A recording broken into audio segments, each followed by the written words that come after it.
Good morning. It is 9 a.m. and I would like to, Mr. John, sorry. I would like to call to order the meeting of the Transportation Committee of September 26, 2024. Before we begin, please note this meeting is being recorded. Welcome to my colleagues and everyone joining us here in person, as well as those listening on the phone.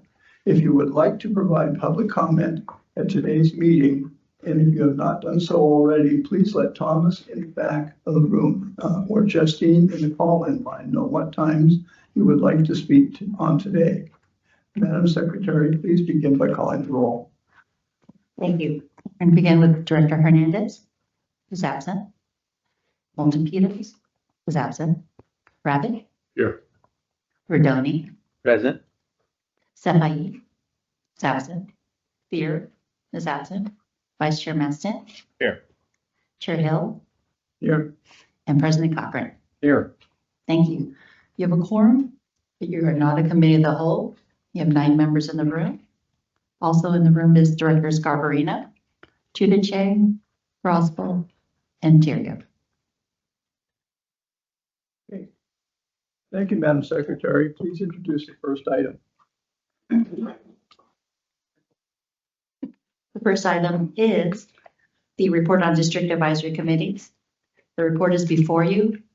There were a lot of attachments. We did not attach. And so only the agendas are in the packet. If you want to see all the attachments that are part of this item, we posted them online. So they're available there. And we have staff here available to answer any questions if you have them.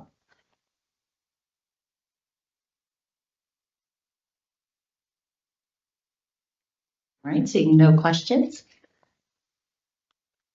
We have no comment on the public line for this item as well. So if you like, we can move into item 4. Okay. Okay. Thank you. Thank you. No action is required for item 3. We'll move on to item 4, which is to adopt the district's 2024 Title VI program. Principal Planner Barbara Vincent is here to present the report. Barbara, please begin your report. And by the way, that's a very long report.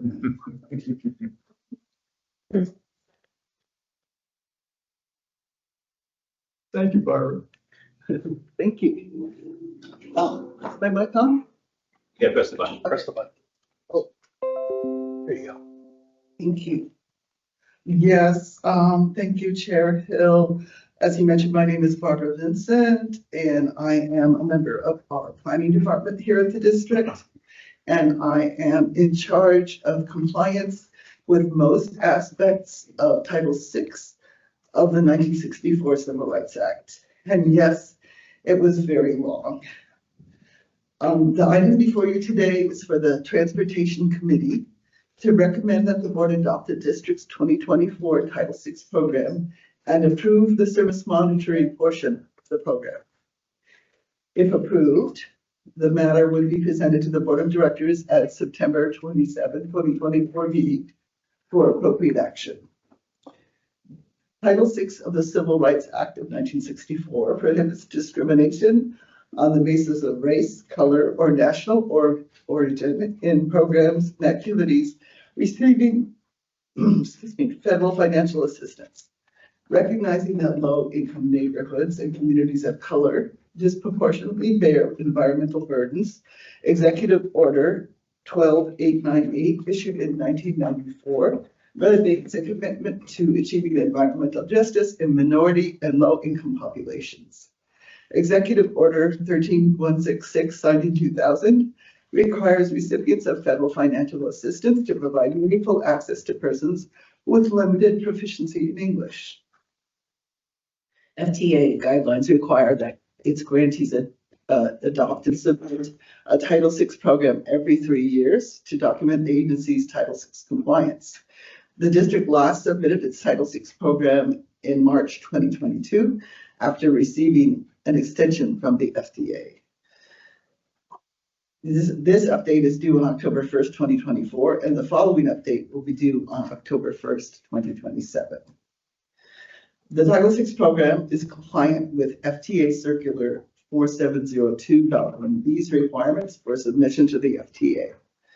The 2024 Title VI program, including attachments, consists of the following major components: a service summary, the service area and Title VI review process, the Title VI notice to the public, the complaint process and forms and investigation process, the public participation plan, the language implementation plan, the summary of outreach efforts, the Title VI policies adopted by the district, including service standards and policies, major service change policy, disparate impact and disproportionate burden policies, and related public outreach documentation.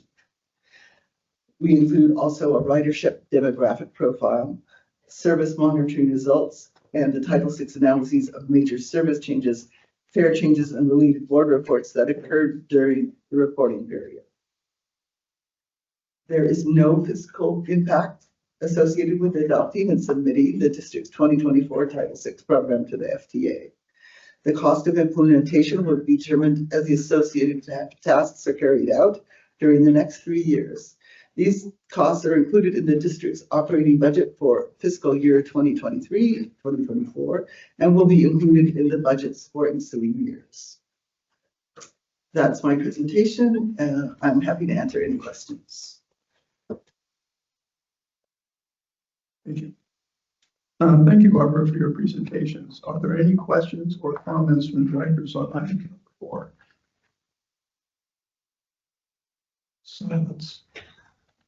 Good report. That concludes discussion on item number 4. Before we take our vote, is there anyone from the public wishing to speak to this item? We have no speakers on this item. Okay. Thank you. May I have a motion for agenda item number 4? So moved. Do I have a second? Second. Okay. Thank you. All those in favor, please say aye. Aye. Is there any opposition? To the simplest thing I've ever done. Let the record show there's no opposition to the motion passes.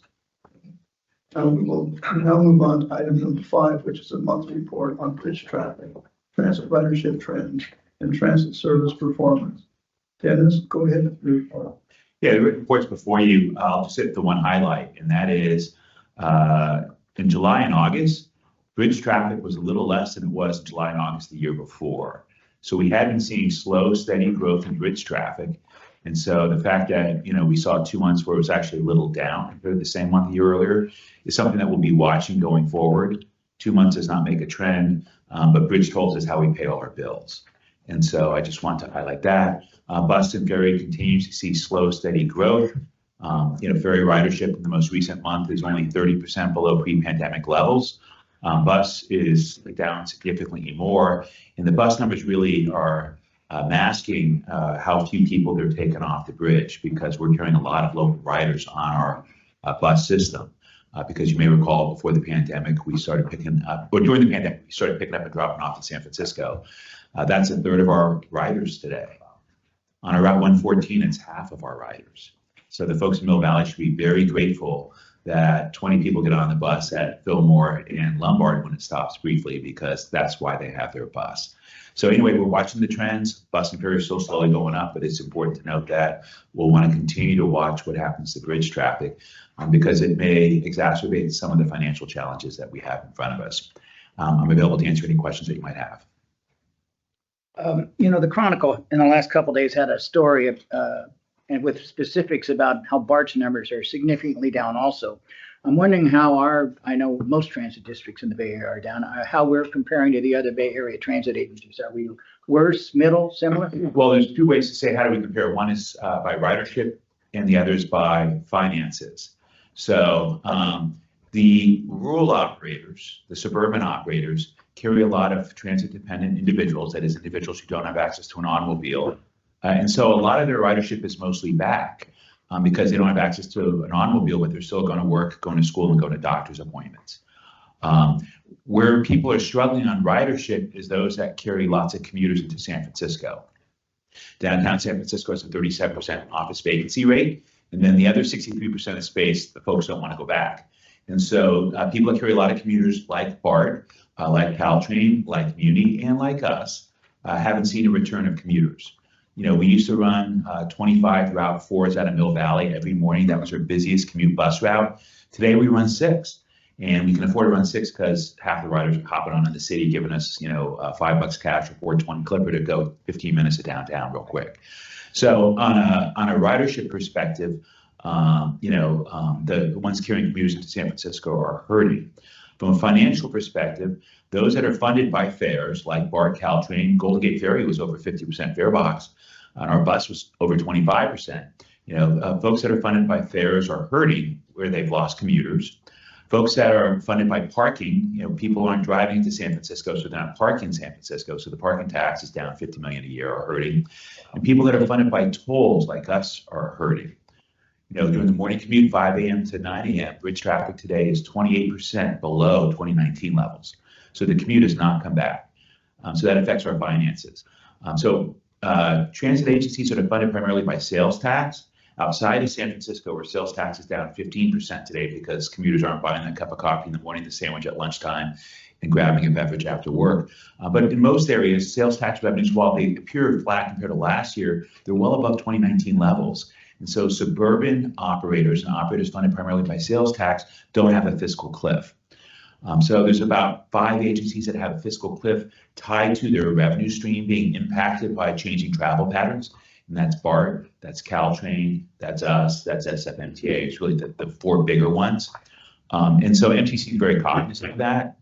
Last fall, they allocated Senate Bill 125 money to 5 operators, and we were one of the 5 operators. And the reason why is they looked at our finances and they said, whoa, you guys need help. So the good news is they made a multi-year commitment over 3 years for $41 million. The bad news is they made that after looking at our finances. So from a financial perspective, you know, we're not out of the woods. We have a strategic financial plan, a strategic plan that includes a financial component. And so we have a roadmap in front of us. But that the commute's not back. Recreational travel's back. You know, so ferry's down 30% last month. Well, summer months it's only down 30% because everyone still went to Giants games, even when they weren't great. You know, everyone's still going to concerts. So it's just the commute travel that we're not seeing. And the folks that live in our commute shed, many of them have jobs that were in downtown San Francisco in fields like law, finance, and tech, where you don't necessarily have to go in the office every day as opposed to a construction worker, a teacher, or a nurse. Thank you. Are there any other questions? David. Oh, David. Yeah, and I know that Dennis implied some of this, and I'll just, we did have another meeting this week on the, what's it called? The Transit Select Committee to regional measure, basically trying to solve the transit fiscal cliff in the Bay Area. Interestingly enough, you know, this came out of the failure of 1031, which was Wiener's bill that got Wahab kind of came in on that as well. And there was a lot of pushback until it was finally pulled. So this new select committee was a result of that, trying to figure out, we still have this huge problem in the Bay Area. What are we going to do about it? How are we going to solve it? There's 2 options. They both have, they're both tax measures, obviously. Half-cent sales tax equivalent. Is it 9 county half-cent? It's half-cent as well. But one has a 0.18 payroll taxes as well associated with it. The one gives $550 million to the Bay Area. The operators believe that a minimum is $750, so that the other $200 million would be cuts in service. The transit advocates want to go full bore to $1.5 billion a year, which would increase service, but be obviously 3 times as expensive. There was we have a bit of a facilitator and took one of those consensus votes where you go from 1 to 5, you know, 3 being neutral, 1 being in favor, 5 being adamantly opposed, the 2 others kind of being leaning one way or the other. And it was pretty much a deadlock. So really interesting because there's a lot of different counties have different feelings regarding their own tax measures, especially down south Santa Clara. BART San Jose, they've taxed themselves big time to pull that in. The one measure I should mention is a 4-county measure. The 4 BART counties, although not all of our counties because of Santa Clara, but the 4 BART counties, San Mateo is not happy to be included in that. The other counties can opt in, and if you do opt in, there were some at this point. It'll all change because there's not consensus, but it was 10% towards transit transformation, which is that Dennis has been working on that. I know in the 101 corridor, which is the wayfinding, the fare integration, just all the things to have a more seamless Bay Area wide system. That's 10%. 30% was going to go for transit. There were the first 7 or year 9 of a 30-year measure was going to be basically heavily into transit, and then it was going to get weaned off in the future years to they call it county flex. So in the out years, you would have more flexibility of what to do with it. I can speak for our county in Sonoma at least, and I think this is probably true for most counties, because at the end of the day, it's really how do we benefit from this? Are we a quote unquote donor county or recipient county? Muni is a hard thing to tackle as well, since it's a city county, not a regional system, and they have a huge deficit. Should Alameda pay for Muni, Santa Clara pay for Muni? So stay tuned. We have one more meeting to figure it all out. And I must say that there's been a lot of good work behind the scenes, a lot of constant talk about really kind of understanding the problems. And some of it quite honestly goes to what does the future look like, the trends, whether you are solving the problem for an aspirational type budget or more realistic budget. But at the end of the day, ridership is down across the board. BART essentially is one of the worst ones that relied on the high fare box recovery that doesn't have it. Their rail operating costs are kind of more fixed. Doesn't matter how many trains they run. So anyway, no shortage of challenges.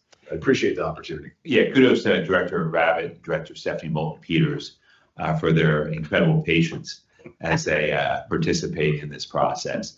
Neither option anyone liked. It was pretty universal that people didn't like the options. The second option did include significant money for us. So there is a recognition of our challenges, and there's a recognition of the importance of someday increasing transit service in the 101 corridor from the North Bay to San Francisco. So I think everyone's committed to doing the right thing. It's just a tough problem to solve. And I think at the next meeting of the group, they may have some of the transit operators present some ideas beyond MTC staff. There's some challenges with that. If each operator did their own measure, then BART could do a measure in their counties, and then Caltrain could do a measure in their 3 counties, and Muni could do a measure, and then folks in San Francisco get a vote on 3 tax increases. So that may not, be something that would be solving any problems. Another option is for each agency, CTA, County Transportation Agency, kind of figure out their county what they want to do. And then I think SFMPA has some creative ideas that they'll be presenting to the group in about a month. Also, that would be a region-wide parcel tax. So more to follow, but it's all good work from those participating. Are there any questions or comments from directors? Further? Seeing none, that concludes discussion on this item. Madam Secretary, is there anyone from the public wishing to speak on the item? We have no speakers on this item. Okay. Thank you. No action is required on this informational report. We'll move on to item 6 for a monthly report on, excuse me, that's better. Item 6 for a monthly report on activities related to Marin Transit. Dennis, do you have anything to report related to this item?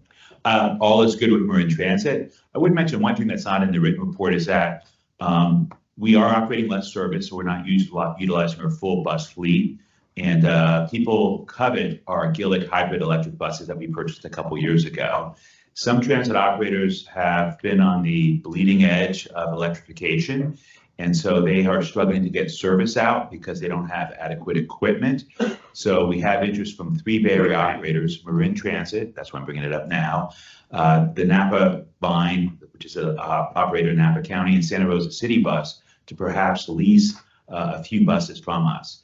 So Les Belton and his team at Bus is working with our procurement staff and legal to put together kind of a standard lease form that, we can give anyone. Obviously, we want our buses for our purposes. So if we give them a lease, there'll be a 1-year lease, maybe with month-to-month or year options after that, and we can grab them back when people come back. But we always want to help out sister agencies. And so I just want to make sure that you're aware that in the coming months, we will be leasing a few buses here and there to other agencies who are truly struggling to get transit service out because of equipment. One electric bus operator went bankrupt, so that if you have their buses in your fleet, you can't get spare parts. And the same bus operator, people had orders in anticipating replacing some of their really old buses, so they don't have the buses. And then some have buses from manufacturers where they're struggling just getting it to run. And so we'll try to help people out where we can.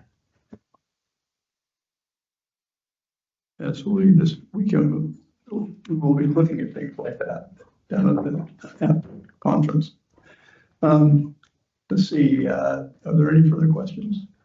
Seeing none, that concludes that item, and there is no action required for item 6.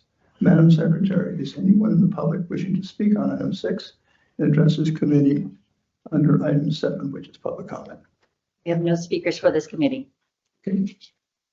Thank you. We have reached the end of the agenda. May I have a motion to adjourn this meeting? So moved. Rabbit. Second. Second. Hearing no objections, this concludes, this concludes the meeting of the Transportation Committee. Thank you, colleagues. The time is 9:26 a.m.